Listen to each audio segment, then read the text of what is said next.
Maniwala ka sa Diyos at sa Diyos maaaring mapigila ang masama pagka ang Diyos ang gagawa ng paraan. Pwede kasi na aguhin ng Diyos ang kapalaran ng isang tao pansusunod ka sa Kanya. Halimbawa, papunta ka na sa masama, pwede ka kilagay ng Diyos sa direksyon pag sumunod ka sa Kanya.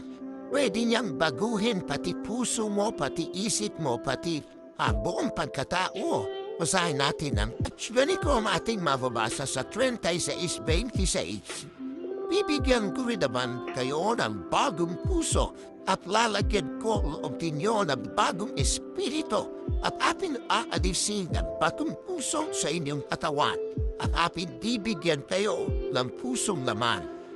Kaya ng Diyos maguhin ang isang tao. Kaya nga, para mabago ka, sumampalataya ka kay Kristo. 5:17 ng ikalawang Korinto. Kaya't kung sino man ay napay Kristo, siya'y bagong nilalang. Ang mga dating bagay ay nagsilipas na. Narito, sila'y pawang naging mga bago ngayon pag mabago, mahuhuhayan kay Kristo. Kaya, tanong mo, mapipigilan ba yung kapalaran mo mapapunta ka sa manama? Papunta ka sa kapahamakan pang sumampalataya ka sa Diyos, kayang gawin ng Diyos. Salamat sa Diyos.